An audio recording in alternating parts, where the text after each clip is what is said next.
how does PTSD happen? What's going on inside of our brain? Let me tell you. The way I explain it to patients is our brain is like a huge warehouse when it comes to PTSD. Everything comes into the warehouse through one door, and the warehouse manager is the amygdala, the fight, flight, or freeze center of our brain. And the amygdala's job is to say good or bad all day long. All that information, whether it's good or whether it's bad, it puts it in a box, and it closes the box up. It shifts the box down the conveyor belt to the long-term memory, or our hippocampus, all day long.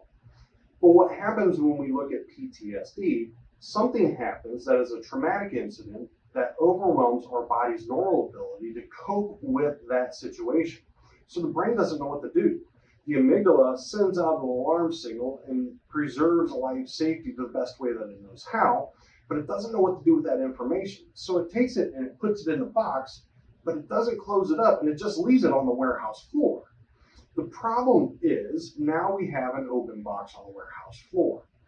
Now everything that comes into the warehouse, whether it's good or bad, goes through that box, and it's like a sponge. So if it's good, it goes through the box and it decreases its value. So it's not as good or not as happy, not as experiential.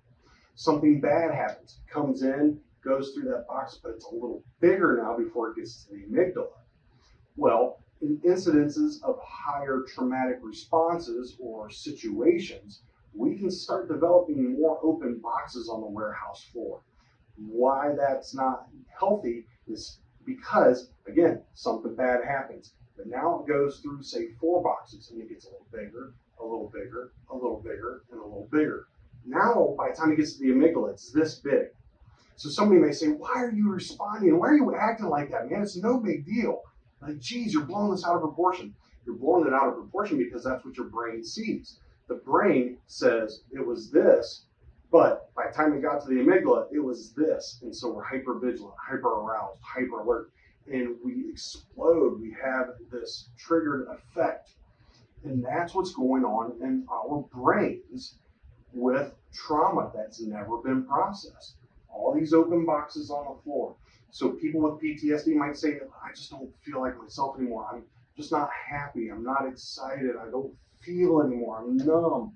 Or always feeling down. I'm always having these nightmares, these flashbacks, these triggered things like, and I feel like I'm back. It's because the amygdala is trying to figure out what is real and what isn't real. What is a real threat and what is a perceived threat. And that's basically kind of how trauma and PTSD work in the brain.